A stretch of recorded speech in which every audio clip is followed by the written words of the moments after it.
Hello दोस्तों, welcome to my blog. Ravita Gunji, कैसे हैं आप सब?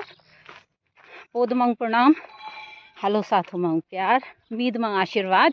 जे दे गई हैं रंग कल्याण संस्था के प्रोग्राम इन मंथन और आई प्रोग्राम थी गोला पार लेके इन इता 8:30 का बज बंखर चे अंजू ईश्वर जंगजमा दे गए ने कार्मी मारी अन्य पदाधिकारी माता टोनम नन चले थनशिन ची इना छते तिंगता आई राजू होते के अपि राजू देवना लेकिन पतसे यम्बा छकेन चम्मई बांगाई नहीं लेकिन या हल्दवा नेरी यम्बई छकेन दिल्ली वाला मांगता छवि आफत कलतनिया वायु पंखर वंखर दो अपनी उला छकेन। मैं पहुंच चुकी हूँ अभी अंजू लोगों की रोड में। राजी ईश्वर जंगजम के राजी क्या मिल गया आगे धारचूला से। मैं आपको देख के ना मैंने कहा जरूर आप यहाँ आ रहे होंगे, बताती होंगे कि खिड़की से ऐसे किया, तब तक वो पता था। वैसे सुबह पूछ लिया था। हाँ। मोड़ में ही आ जाना बोलो तो। अच्छा उसी का पता नहीं सो जिदा था पता नहीं सो तो हम लोग पहुँच गए गोला पार। नीचे रहते हैं। अच्छा उसी लोग नीचे से सोच पड़े। पुनीत भी आ गया है हम लोग और एक कृष्णया और दीपकया धारचूला से पहुंच गए हैं। ये लोग बाइक में आए कह रहे हैं धारचूला से। प्रोग्राम आज ये मंथन 2024 रंग कल्याण संस्था द्वारा आयोजित 16 जून 2024। तो आज प्रोग्राम यहाँ होना है। Ritesh good morning good morning good morning good morning. प्रणाम प्रणाम प्रणाम प्रणाम या प्रणाम। कहाँ जा रहे हो? अरे सामान निकाल। अच्छा चल अभी तो फिलहाल तैयारी चल रही है प्रोग्राम का। अंजू मैडम तैयार हो गया? ये क्या लेके आई है? तैयार यहाँ प्रोग्राम देना है? प्रोग्राम देना है? अच्छा का गीत होना है ना। अच्छा प्रचार प्रशिक्षण केंद्र है यहाँ पे गोला पार में, वहीं पे आज प्रोग्राम होना है। हम लोग पहुँच चुके हैं और लगभग 9 बज चुके होंगे। प्रोग्राम तो होना है 9:30 बजे से। तो यहाँ सब अभी तैयारी चल रही है। सीमा दी बुढ़ापे जवान हमारे हल्द्वानी के पदाधिकारी। प्रणाम प्रणाम प्रणाम दादा प्रणाम प्रणाम दे। अच्छा रविता हमेशा बबीता ही याद रहता है हमको। रविता है ये तो सब जगह पहुंची। हाँ सभी जगह पहुंची। हाँ पहुंचना जरूरी है तभी तो पता चलेगा। प्रणाम स्वागत है। प्रणाम स्वागत है आपका। Thank you thank you thank you. कभी वहाँ पहुँचे रवि। यस एक बार दोबारा बोलिए तो। जा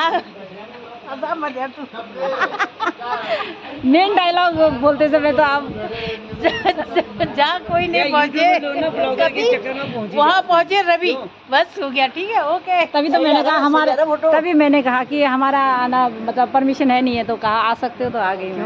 ठीक है अच्छा है। तभी तो लोग देखेंगे कि इस प्रोग्राम में आखिर मतलब क्या हो रहा है क्या नहीं, जो भी चीज़ें बढ़िया। अच्छे लग रहे हो आप लोग। अच्छे लग रहे हो? बहुत बढ़िया, सुंदर लग रहे हो, सुंदर लग रहे हो, स्मार्ट लग रहे हो। कहाँ से आए हैं? भवानिया।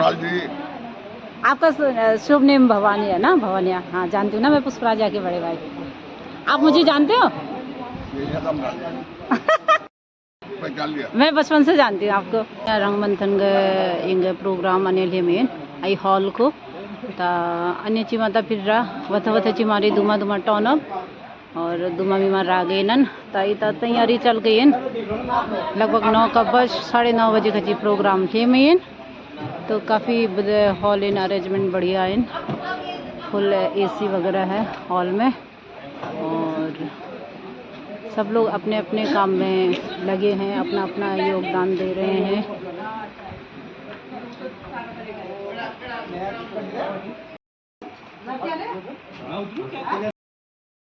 धीरे धीरे सब आ रहे हैं, देहरादून वाले भी आ गए हैं।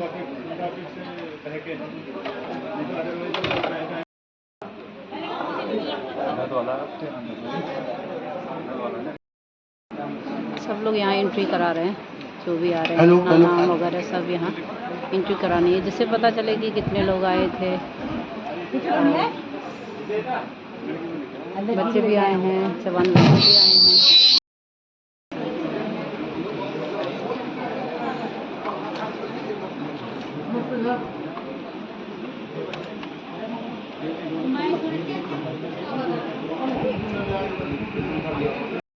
है उन लोगों से व्यक्तिगत रूप से फोन किया था, लेकिन at the mean time last moment में कुछ समस्याओं की वजह से बहुत से लोग नहीं आ पा रहे हैं, और हमने अपने मन से इसमें बहुत से लोगों को ऐड कर रखा है।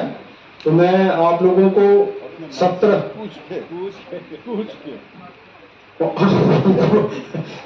पूछ के मतलब आधे तो ऐसे भी उनको पता भी नहीं हो गया है, खैर जो भी है। तो मैं एक सत्र का मैं नाम ले रहा हूं, तो कृपया आप उसी क्रम में एक साथ बैठिएगा, जिससे कि एक साथ मेरे दाहिनी तरफ जो ग्रुप यहाँ बैठेगी समय कम लगेगा। तो सत्र 1 है रंग इतिहास, मूल उत्पत्ति एवं रंग लिपि का विकास। इसमें सत्र संचालक है श्रीमती शांति नदियाल, सत्र अध्यक्ष हैं डॉक्टर जगमोहन सिंह गरब्याल, सत्र सदस्य हैं श्री बिशन सिंह गोनाल, डॉक्टर रवि पतियाल, श्री कृष्ण सिंह गरब्याल और श्री दिनेश चला।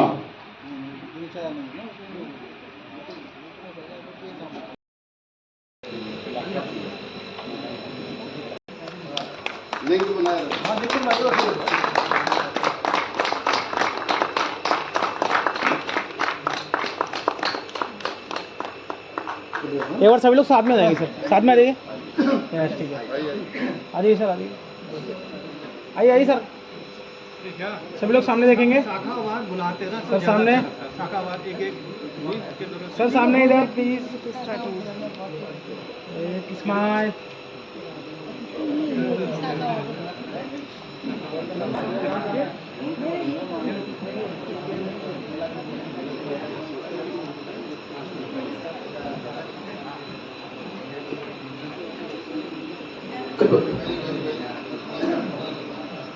जी अब ये संस्था गीत जो राम कल्याण संस्था का संस्था गीत है, उसको आपके सामने प्रस्तुत।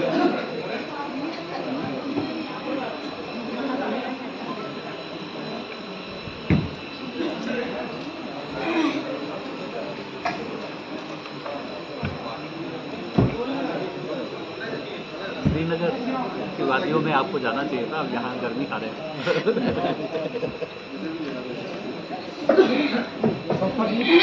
संस्था गीत आप लोग के व्हाट्सएप में डाल दिया है, तो उसे पढ़ सकते हैं आप।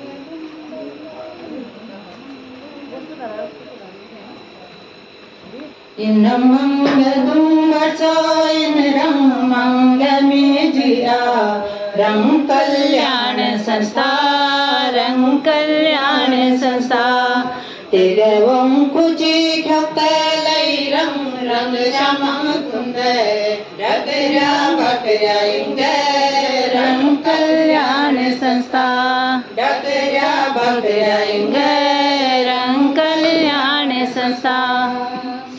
धर्म बंबा ब्यांकुची लई रंग रंग श्यामंग इंग चपी से सुमसा मास रोक्तन बिगु हमदी गुणम शुंग तारतनन आदित्य दुषित शीत नो सम्मति हिंजा लोइंग मूल कुल डंगलो इंग सनमाटी डंगलो इंग मूल कुल डंगलो ऐची गलंग रंग कल्याण संस्था, ऐची गलंग रंग कल्याण संस्था।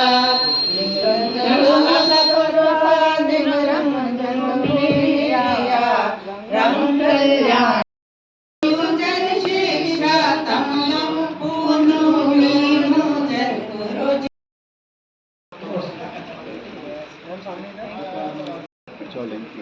सबका स्वागत करते हुए सीमा दी अपने हस्बैंड को फूल देते हुए। सभी का स्वागत है हल्द्वानी सभा में। बहुत बहुत स्वागत है आप लोगों का हल्द्वानी में। मंथन 2000। अरे वापस नहीं देना है, रखो।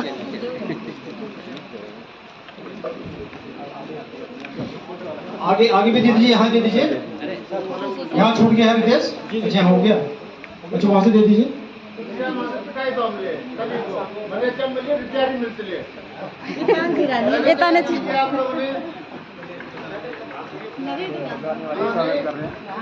सभी का मंथन 2024 में होगा नहीं।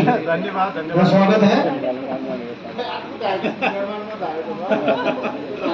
मुझे आशा है कि जितने भी कॉन्फ्रेंस हॉल में उपस्थित अरे तो हैं, क्या उन्होंने हुआ? अपना रजिस्ट्रेशन कर लिया यहाँ भी होगा। दीजिए ना, दीदी जी को दीजिए। प्रोग्राम में तो स्वागत हुआ फिर। आशा के अनुरूप उधर जो आयोजन हुए हम लोग संख्या में अरे तो प्रोग्राम में तो स्वागत हुआ। बहुत बहुत स्वागत है। आइए साथ मिलकर आज हम मंथन करते हैं। रंग समाज के सम्मान के लिए बात करते हैं। रंग समाज के सम्मान के लिए बात करते हैं। मंथन की सफलता के लिए श्रद्धा के फूल जलाते हैं, श्रद्धा के फूल जलाते हैं। जैसे हमारे मुख्य सदस्य महोदय वास्तव के कार्य से नहीं आ पाए, फिर भी मैं परम आदरणीय रंग कल्याण संस्था के मुख्य संरक्षक श्री नवरत्न संस्था के संरक्षक श्री भोनाल जी, अध्यक्ष श्री गंगवाल जी एवं मंथन कार्यक्रम कहते हुए बड़ी प्रसन्नता हो रही है कि रंग कल्याण संस्था के 35 वर्षों में पहली बार समाज के हितों की रक्षा एवं समाज के इतिहास, मूल, उत्पत्ति, साहित्य, संस्कृति, रंग राज्य विकास, समाज की सामाजिक सुरक्षा एवं रंग ब्रांड को बचाने के लिए मंथन का कार्यक्रम किया जा रहा है। मंथन एवं विचार गोष्ठी के आयोजन किया जा रहा है। इस कार्यक्रम के अर्थात इस मंथन परिकल्पना हेतु विशेष रूप से हमारे प्रधान कार्यालय के माननीय अध्यक्ष जी द्वारा विशेष प्रयत्न किया गया है। मैं उनका आभार व्यक्त करता हूँ। उनके द्वारा इस कार्यक्रम की संपूर्ण परिकल्पना अकेले ने की है। यह मंथन कार्यक्रम हम सभी रंग समाज के बारे में जानने, समझने, इसको किस प्रकार आज के सामाजिक परिवेश के साथ पूरी इवेंट आयोजित हो रही है। कल की शाम आप लोगों ने रामनवमी में भी अच्छा अरेंजमेंट किया था। एक्सपीरियंस शेयरिंग का सेशन था। कम लोग थे भी 40 करीब लोग रहे होंगे और काफी प्रोडक्टिव रहा। लोगों ने अपने विचार रखे जा रहा है। शाखा हमारी जो मेन शाखाएं हैं बरेली, देहरादून, पिथौरागढ़, लखनऊ, धारचूला से आए हुए हमारे समस्त पदाधिकारी, इस सभा में उपस्थित हमारे वरिष्ठ सीनियर सिटीजन्स, महिलाएं, बच्चों, एक्चुअली ये प्रोग्राम पूरा युवाओं के लिए खासकर टारगेट करके बनाया गया था। कुछ आए हैं, कुछ अपने निजी कार्यों के वजह से नहीं आ पाए हैं। सबको एक बार मेरी ओर से अभिनंदन और मेरी ये गुजारिश है कि आज के इस फंक्शन में, इस मंथन में सब लोग बेहिचक, निसंकोच अपने विचार रखें। विषय जो इस बार, क्योंकि पहला इवेंट है तो विषय हमने 8 सत्र के रूप में रखे गए हैं। बहुत गंभीर विषय हैं। मैं आशा करता हूं कि हम लोग पूरी इस बात में किसी सब्जेक्ट्स में हमारे विचार एक मत न हो पाए। ऐसे भी सब्जेक्ट्स हैं और कुछ ऐसे भी सब्जेक्ट्स हैं जो हो सकता है कि आने वाले सालों में एक्सटेंड होते रहेंगे, क्योंकि वो एक सिटिंग में होने वाले सब्जेक्ट्स नहीं हैं। बट एक जागृत समाज में इस तरीके का मंथन होना बहुत आवश्यक है।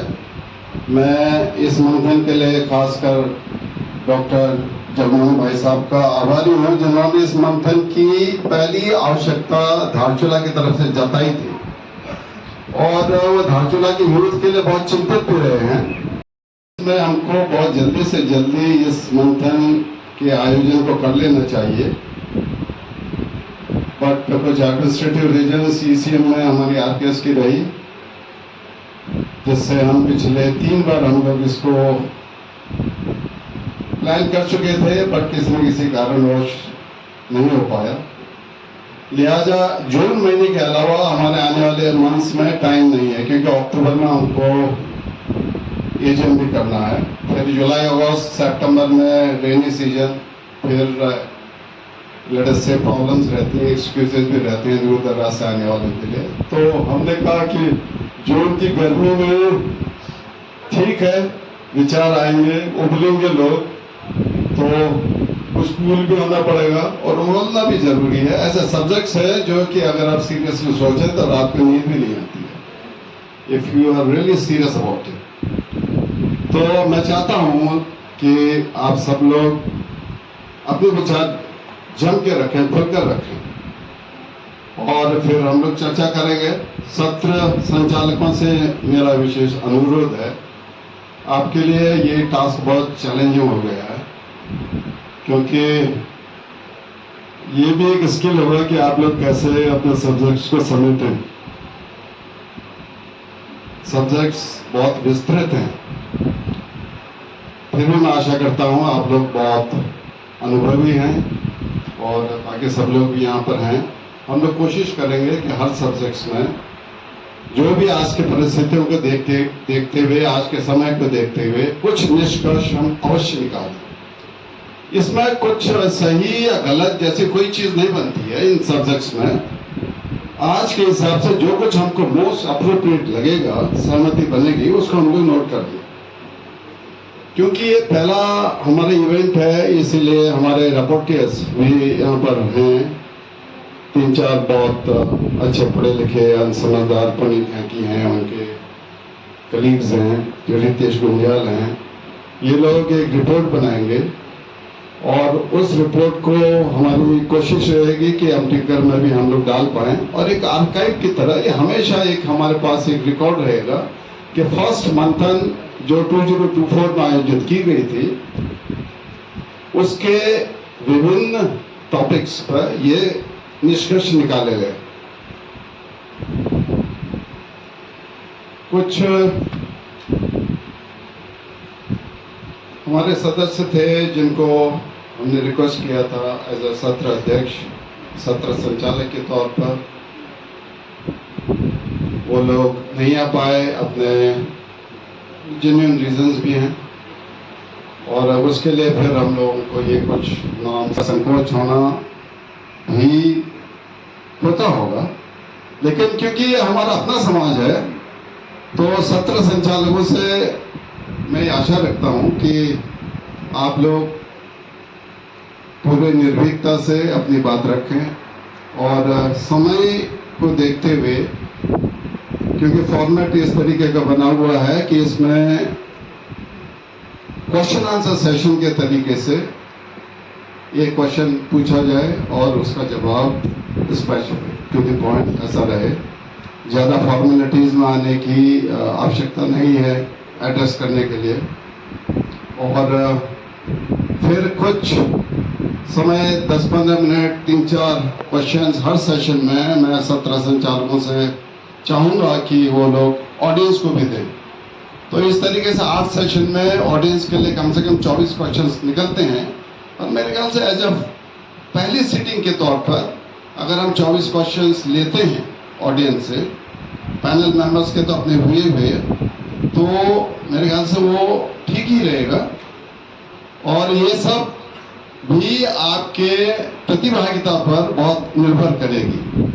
तो इसलिए मैं आप लोगों से फिर अनुरोध करता हूं कि खूब आगे बढ़ के एक्टिवली पार्टिसिपेट करें और इस मंथन को सफल बनाएं, और आने वाले दिनों में इस मंथन का एक रेफरेंस पढ़ूंगा। Thank you very much. बहुत धन्यवाद। प्रशंसक बनर्जी से रिक्वेस्ट करता हूँ कि व्हाट्सएप पर Copi saya sedanglo sumsa marang mayulo thane ki देवता ला thane की देवता ये हमारे समाज के ऐसे जो गीत है हर शुभ काम में आरंभ में गाया जाता है। तो मुझे लगा कि हमारा ये जो प्रथम मंथन शिविर चल रहा है 2024, इसके शुभ आगमन में शुभारंभ के समय अगर ये गाना गाया जाए मुझे विश्वास है कि भविष्य में जो भी आज के दिन में डिसीजन लिया जाएगा या सजेशन दिया जाएगा उसे हम सुचारू रूप से इम्प्लीमेंट कर पाएंगे।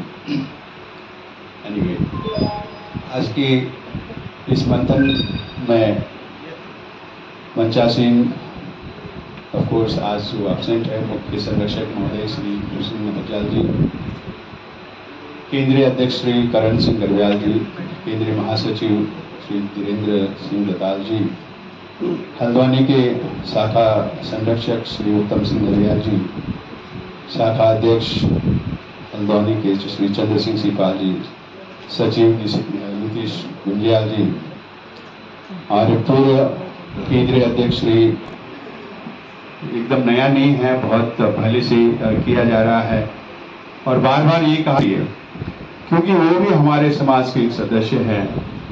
हमारे रंग कल्याण संस्था जो एकमात्र छात्र संस्था है उसके सदस्य भी हैं। तो जैसे हमारे पदाधिकारीगण और अन्य सदस्य आगे बढ़ के आके अपना भागीदारी देते हैं, तो मुझे लगता है कि हमारे युवाओं को भी खुद ही अपने आप आगे बढ़ के उसमें भागीदारी लेनी चाहिए। तब उसमें कहते हैं संवाद से ही समाधान होगा। तो जो भी समस्याएं हैं, युवा फील करते हैं कि ये समस्या है जिसकी वजह से वो आगे प्रोग्रेस नहीं कर पा रहे हैं या वो चाहते हैं कि हम प्रोग्रेस करने के लिए कुछ हेल्प चाहिए सीनियरों से, तो अगर संवाद करेंगे, आप लोग पार्टिसिपेट करेंगे तो डेफिनेटली उसका एक समाधान भी निकलेगा। तो इससे पहले वो युवा दिवस 12 जनवरी को धारचूला में मनाया गया, लेकिन सबने सबको ये महसूस हुआ कि भले ही युवा दिवस था लेकिन युवाओं की उपस्थिति काफ़ी कम दिखी उस समय। और आज भी मुझे लगता है युवाओं का पार्टिसिपेशन जितना हम एक्सपेक्ट कर रहे थे उतना नहीं है।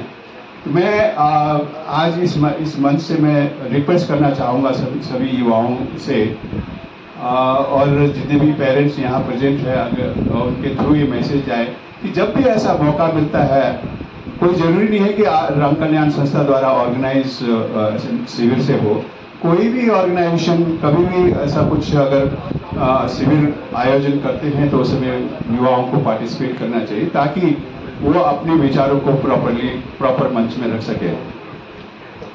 जहाँ तक इस मंथन का है, जैसे कि पहले भी बताया गया 3-4 बार हम लोगों ने किया था, मेरा अपना पर्सनल विचार था कि स्मॉल इज़ ब्यूटीफुल, क्योंकि आज भी जो समस्या हम लोग डिस्कस करने जा रहे हैं वो भी कोई नया इशू नहीं है। ये इशू बहुत पहले से है और उसको हम समाधान करने की प्रोसेस में हैं। कुछ समाधान हो चुके हैं, कुछ और करने बाकी है।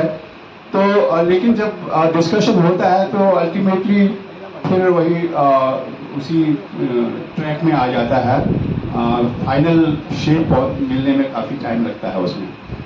तो और इसको जितनी भी समस्याएं हैं, भले बहुत से हमारे पूर्व जो पदाधिकारी थे उन्होंने ऑलरेडी रिकॉर्ड में रखा हुआ है, तब भी उसको अपडेट करना है। तो मुझे लगता है कि नंबर काफ़ी अच्छा है, स्पेशली हल्द्वानी से काफ़ी लोग पार्टिसिपेट कर रहे हैं। उनके जो भी व्यूज़ आएंगे प्रॉपर्ली रिकॉर्ड किया जाएगा। लेकिन जो समस्याएं, ज्वलंत समस्याएं हैं, शायद हमारे जो 8 सेशंस है उसमें ये समाहित हो पाएंगे। विशेषकर अल्टीमेटली जो भी कार्य करना है फिनेंस पे ही वॉक डाउन होता है। अगर हमारे पास फिनेंस अवेलेबल होगा तो हम काम कर पाएंगे। और फिनेंस का हमारा एक रिसोर्स एक ही है, वही OPI। तो उसमें भी बहुत सी समस्याएं हैं, बहुत से व्यूज़ हैं, लेकिन अगर हो पाए तो अच्छा है। लेकिन उसके साथ साथ हम लोग हर समय डिस्कस करते हैं कि कुछ अलग से प्रोजेक्ट बनाया जाए। जैसे रंग कल्याण संस्था ने कोशिश की थी, ONGC के थ्रू फंड लिया गया था, WII से भी फंड लिया गया था, सिक्योर हिमालय से लिया गया था। लेकिन ये सब टेम्पररी 3 years और 5 years के होते हैं। तो लेकिन ये बड़ा इफेक्टिव रहता है थ्रू गवर्नमेंट अगर हम प्रोजेक्ट ले पाए। तो इसके लिए जो विशेष प्रोजेक्ट्स जो यूथ है हमारे, अगर वो प्रोजेक्ट कर पाएँ तो डेफिनेटली ये सपोर्टिंग हैंड होगा द OPI। इसके अलावा जो रंग कल्चर है उसमें बहुत डिस्कशन होता है, पायरेसी ऑफ कल्चर, और जो भी लेखक आते हैं उस एरिया में, उस क्षेत्र में, हमारे रंग क्षेत्र में विजिट करते हैं तो आधा अधूरा ज्ञान लेके चले जाते हैं। बिकॉज जिनसे भी वो मुलाकात करते हैं, जिनसे वो इंटरव्यू लेके अपना किताब लिखते हैं, तो बहुत समय जो है वो डिस्टॉर्टेड होता है या सही सटीक इंफॉर्मेशन नहीं होता है। तो इसमें ये भी विचार आया था और डिस्कशन भी हुआ था केंद्रीय EC मीटिंग में कि एक कमेटी किया जाए और ये कंपल्सरी किया जाए कि जो भी रिसर्च प्रोजेक्ट्स आते हैं, प्रोजेक्ट के लिए हमारे क्षेत्र में विजिट करते हैं, तो रंग कल्याण संस्था के वो इंटीमेशन देंगे तो प्रॉपर लोगों से वहाँ इंटरव्यू ले पाएंगे, उनसे मिल पाएंगे। तो लेकिन ये डिस्कशन हुआ लेकिन प्रॉपरली फील्ड में रूपांतरित नहीं हो पाया। I think it is required because specially language and all. और रमलो का तो खैर रमलो दिवस अलग से मनाया ही जाता है, लेकिन उसमें भी सब्जेक्ट है तो उसमें डिस्कशन डेफिनेटली होगा। तो नंदन न्यास जो अपना काम कर रही है उस पर भी चर्चा की जाएगी। लेकिन जो ठुमचारू है एक सब्जेक्ट इसमें भी सेशन में है। ठुमचारू में अभी हर क्षेत्र में दारमा ब्यास चौदास में गांव वाले या क्षेत्र वाले अपनी ओर से आगे बढ़ के, जैसे स्पेशली मांग दारू बंद करने का कोशिश किया है, वो बड़ा इफेक्टिव हो रहा है क्योंकि गांव के लोगों द्वारा अपनी ओर से इनिशिएट किया है। लेकिन मुझे लगता है इसको भी एक नियमावली बना के उसको रखा जाए, अदरवाइज होगा क्या कि कुछ दिनों बाद या कुछ सालों बाद फिर वो डायल्यूट होते होते फिर इसके बाद फैकल्टी पेवेलियन आ जाएगा। इसलिए संस्था को मेरे ख्याल से उसे और करना होगा, दायित्व लेना होगा और उस दायित्व के साथ नियमावली बना के उसको इम्प्लीमेंट करने की कोशिश की जानी चाहिए। तो ये मेरा अपना विचार है। दूसरा और एक ज्वलंत सब्जेक्ट है टूरिज्म। शायद इस मंथन में शायद टच नहीं है इतना। तो टूरिज्म में बहुत पहले से कहा जा रहा है कि इको टूरिज्म के नाम से शुरू हो रहा है, लेकिन वो मास टूरिज्म होगा। और आज परिलक्षित है दारमा ब्यास चौदास में जो आजकल जिस हिसाब से टूरिस्ट का इन्फ्लो हो रहा है, बहुत सी समस्याएं हो रही है, फैसिलिटीज़ नहीं मिल पा रही है, जिसकी वजह से कुछ गलत मैसेज भी जा रहा है। सो मेरे ख्याल से इस विषय पर भी बहुत ज़रूरी है चिंतन करना। और चिंतन मात्र चिंतन से हेल्प नहीं होगा, उसके लिए एक नियमावली बनाना ही होगा। तो उस नियमावली के हिसाब से अगर हम लोग आगे बढ़ें तो डेफिनेटली के पदाधिकारीगण एवं मंथन जो पहली बार हम लोग यहाँ पर संचालन कर रहे हैं, मैं रमेश पतियाल आप सभी का तहे दिल से रंग कल्याण संस्था हल्द्वानी आपका स्वागत करती है। मंथन कार्यक्रम अब हम शुरू करेंगे। तो सबसे पहले मैं थोड़ा सा एक रंग समाज में जो रीतियाँ कुरीतियाँ हैं उसके बारे में थोड़ा सा नक्सर में बताने की कोशिश करूँगा और शायद उसी सब्जेक्ट में हम लोगों का डिस्कशन रहेगा। तो सबसे पहले ये चपी से संस्था महासंघ गोपला युद्धन गानू छिपला के बाद आपको याद करते हैं, प्रार्थना करते हैं। और हिदाजी मादी जब प्रार्थना नहीं कि इनका मंथन जो ये पहला मंथन शुरू में स्टार्ट कर रहे हैं वो सही ढंग से निपटे। ठीक है। रंग राजू चपी बंगला द्वेंदरमा जुम्बंखू, जिसमें करीब 15,000 से 16,000 की जनसंख्या है। 1,000 पुरुष में लगभग 1,003 से लेकर 1,007 तक ही हम लोग बोली बोल रहे हैं और आने वाली पीढ़ी बिल्कुल भी नहीं बोल रही है। अंशम बहुत कम हो गया है क्योंकि आपको पता होगा कि हमारे बैच में कहिए ये हमारा जो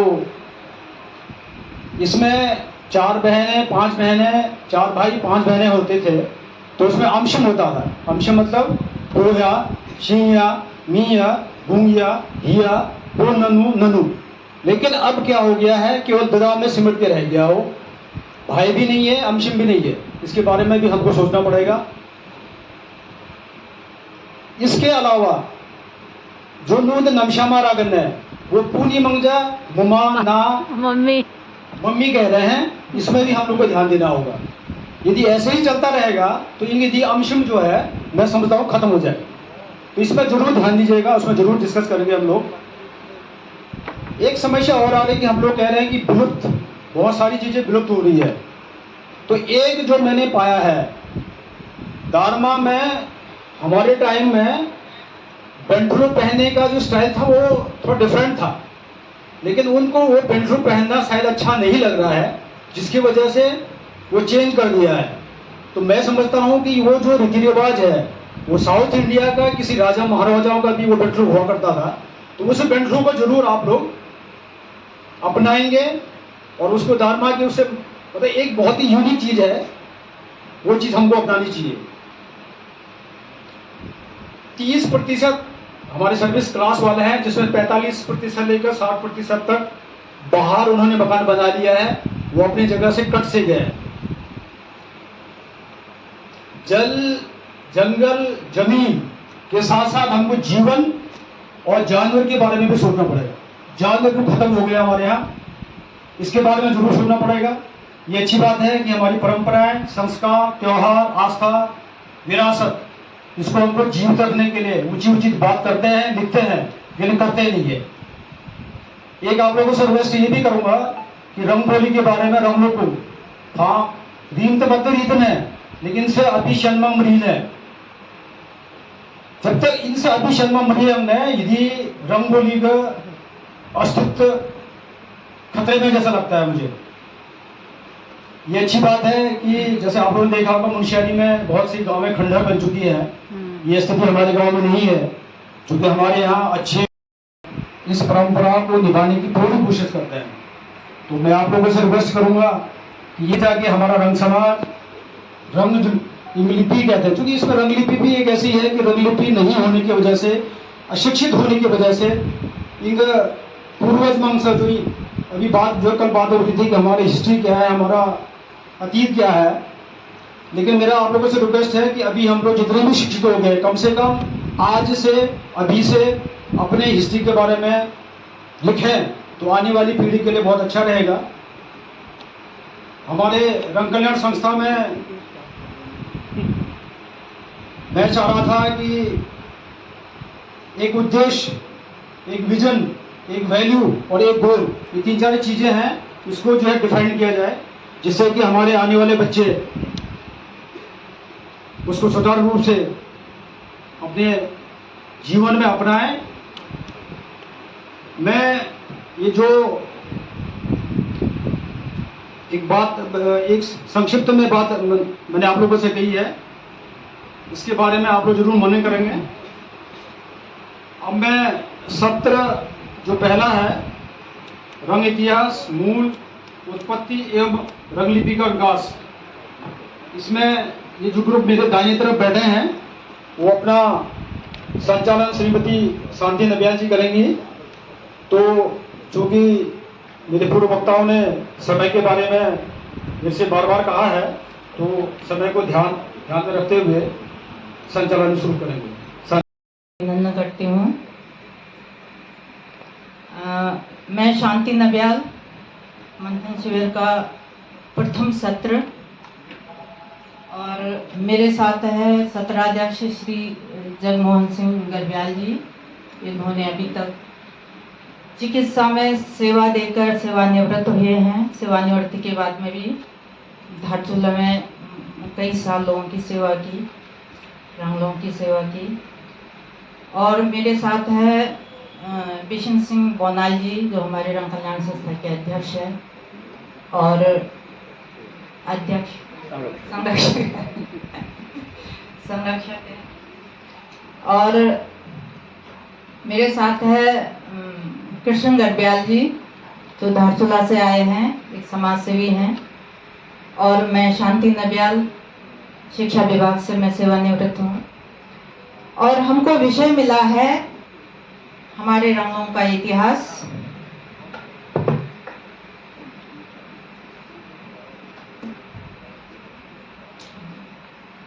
का विकास। जैसे रंग इतिहास के विषय में हमारी बातें होती रहती है कि हमारे पास ऐसा कोई साक्ष्य नहीं है, ऐसा पुष्ट साक्ष्य नहीं है कि हमारी उत्पत्ति कहाँ से हुई है। और जो बाहर से लोग आके यहाँ पर किताबें लिखते हैं, हमारे विषय में जानकारी प्राप्त करते हैं, वो भी मुझे लगता है एक जनश्रुतियों के आधार पर वो भी लिखते हैं, और दुर्भाग्य से वो हमारे विषय में कम सही बातें लिखते हैं, ज़्यादा गलत बातें लिखते हैं, जैसे हमारे लिए बड़ी चिंता के विषय है। हमारे रंग लोगों में श्री राउपा जी, श्री हयात सिंह पंगलियाल जी, टूंगर सिंह डगरियाल जी, पद्मा गर्ब्याल जी और कई लोगों ने जो है रंग इतिहास का ओर छोर ढूंढने की कोशिश की है। और इसमें उन्होंने कई सारे विदेशी लेखकों की हिंदी इंग्लिश की किताबें, हमारे बुजुर्गों से जो जनश्रुतियाँ उन्होंने मिली है, सुनी है, उनके आधार पर किताबें लिखी है। और इसमें अभी मैंने इस बार महसूस किया है कि हमारे अमठीकर में जिन लोगों ने भी अपने मूल से जोड़ के अपने विषय में कुछ ढूंढने की कोशिश की, कि हमने कभी अपने बुजुर्गों को सुनने की कोशिश नहीं की। और इसका जैसे नवलचाल जी ने कहा कि हमारी पीढ़ी प्रवासी जो 1962 के युद्ध के बाद बाहर जाके अपनी रोजी रोटी ढूंढी और प्रवासी हो गए, तो सबसे बड़ा दोष मुझे भी लगता है हमारा है। हम बाहर गए, हमने बच्चों को अपने समाज से जोड़ने की कोशिश नहीं की, क्यों हमने उनको रंगोली नहीं सिखाया। तो जहाँ तक इतिहास की लिस्ट है, लेकिन कुछ रंग क्षेत्रों के नाम बताए हैं, जिसमें केरलगी या छेछल बताया है। तो इसका संबंध हमारे छालेट या नाभि के छछला से संबंध स्थापित किया है रायबा जी ने। और गणनाथ रोंकों के ये गणकम हो सकते हैं।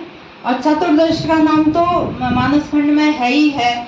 जब कैलाश जाने की बात, यात्रा की रूट बता रखा है, तो उसमें चतुर्दश और व्यासाश्रम से इन सबका उल्लेख उसमें हुआ है। और उसके बाद जीवार जो जोहार का नाम हो सकता है।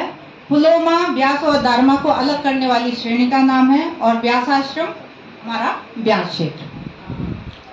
और हमारे क्षेत्रों में 15वीं शताब्दी के पूर्वार्ध में जब चंद राजाओं का शासन उत्तर में सरयू से लेकर दक्षिण में तराई तक, पूर्व में काली से पश्चिम में कोसी तक फैला था। और इस काल में सोर, सीरा, अस्कोट, दारमा, जोहार महाराजा डोटी के अंतर्गत था। और व्यास और चौदास में जुमलीहा के अंतर्गत था। राजा बाज बहादुर ने 1670 ईस्वी में वह उस क्षेत्र में शासन करके जो हमारे रंग लोग तिब्बत को कर देते थे, उसको बंद करवा दिया। और इस तरह शौका क्षेत्र कभी चंदों के शासन में था, कभी डोटी के शासन, कभी जुमली राजाओं के। तो 1674 में पूर्ण रूप से चंद सत्ता में शामिल हो गया। और इनका अंतिम शासक था 1788 में महेंद्र चंद्र गद्दी पर बैठा। और 1790 ईस्वी में इनका शासन खत्म होने के बाद ये हमारा पूरा क्षेत्र गोरखों के आधिपत्य में आया। और उसके बाद चंद्र शासन के राज्य में जो है तामदार 3 कक्षाओं में विभाजित थे, सरदार, फौजदार और नेगी। तो संभवतः जो दरमा के कितनी फौजदार थे, हो सकता है इन्हीं के समय में एक फौजदार रहे होंगे, ऐसा अनुमान लगाया गया है। और राजा के कुछ कर्मचारी होते थे जिनको थोकदार और बुढ़ा कहते थे। तो हमारे रंग लोगों में भी कई थोकदार और बुढ़ा रहे हैं।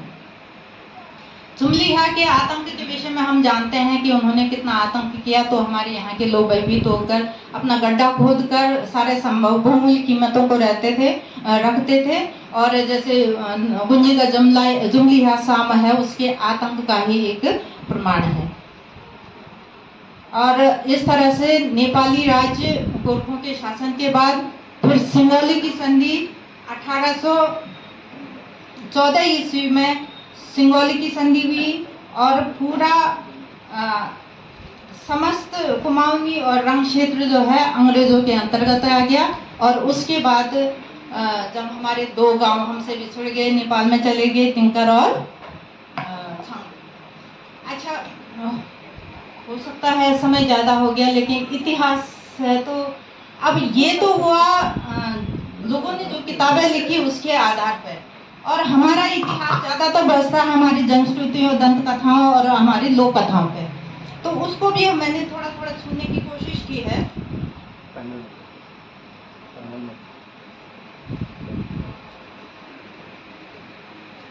तिंकर से शुरू करते हैं। सिरदंपा तिंकर राजू को वहाँ टिंकरी बोलते हैं, लेकिन उसमें सिरदंपा बोलते थे। इसमें चमक सिंह टिंकरी ने वहाँ के इतिहास के विषय में लिखा है कि वहाँ के उनके पूर्वज जो है घुघो चपरंग से आए हैं, दूसरा उनके कांगली से और हुमला से, 3 जगह से आए हैं। तो जैसे हमारे इतिहास में, हमारी कथाओं में अक्सर होता है कि वहाँ से टिंकर दर्रा को पार करके वो नीचे आया और पलकुंती नामक जगह पे उसने जो है अपनी एक शिकारी आया, वहाँ वो जगह पसंद आई, वहाँ रहा और उसने बीज बोया। जब बीज पक गया तो पूरा परिवार आके वहाँ रहने लगे। तो हुमला से भी आए और कांगती से आए, तो 3 जगह से आने के कारण जो है उनको 3 आली में बांटा गया है। इसी तरह से कुटी की बात है। कुटी में भी घुघो चपरंग से आए हैं और घुघो चपरंग से आए थे और उन्होंने देखा कि कुटी का क्षेत्र, हालांकि कहानी काफी लंबी है लेकिन कुटी का क्षेत्र बहुत सुंदर है, तो वहाँ भी अपने जेब से बीज बोया बैल का, और उसके बाद बीज बोने के बाद जब देखा कि फसल पक गया तो वहाँ रहने लगे, वो पंका रहने लगे। और जब बाद में पता चला कि यह वंश की जो है भी बढ़नी चाहिए, तो माँ पंक्षों से अपने दोस्त को ले आए और वो बस गए, तो वो यरपा कहलाए। और एक और आए जो यरचाल कहलाते हैं, तो ये पंपा हुलच की पूजा करते हैं और यरपा जो है मापन की पूजा करते हैं, और तीसरे जो यरचाल है उनके नमयों की पूजा करते हैं।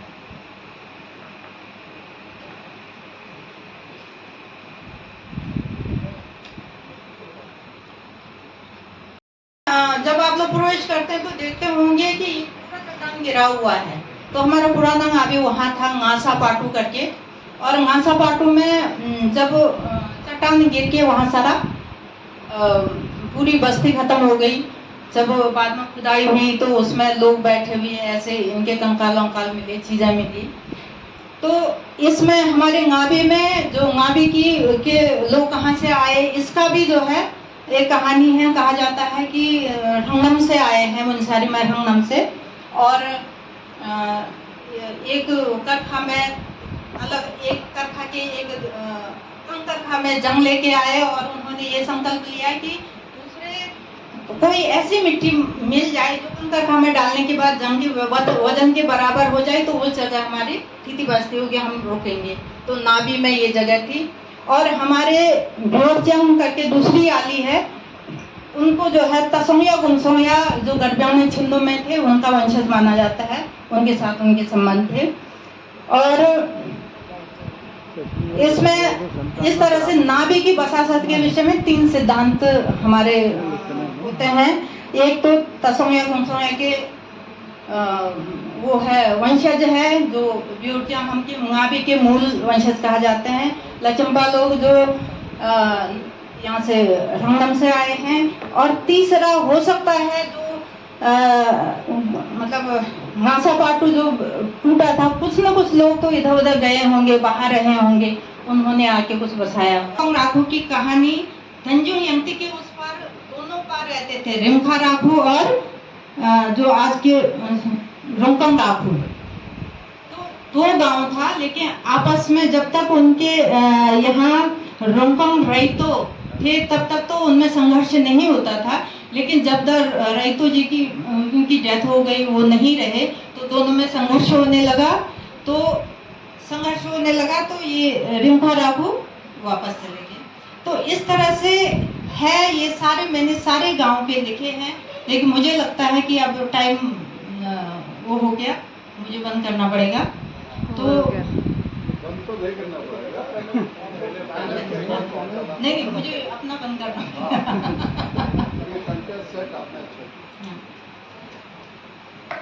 तो इसमें चलो दारमा आरमा का भी मैंने उनको से लिखा था, लेकिन मैं श्री विष्णु सिंह बोनाल जी से कहती हूँ कि दारमा के विषय में, उनके इतिहास के विषय में आप थोड़ा सा सबको जानकारी दें।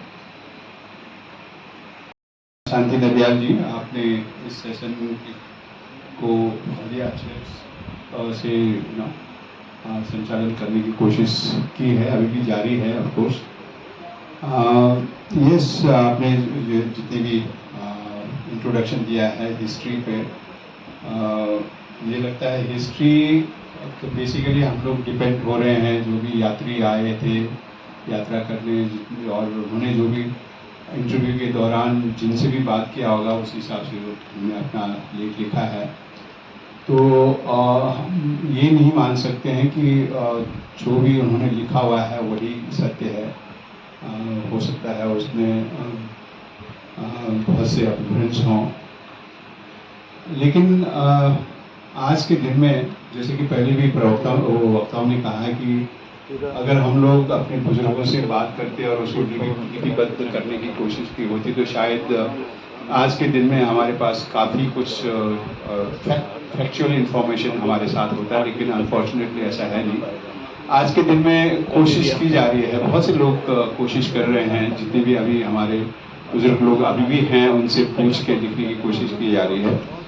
लेकिन जहाँ तक ब्यांकुम और बंबा आपने कवर करने की कोशिश की है, तो मैं थोड़ा सा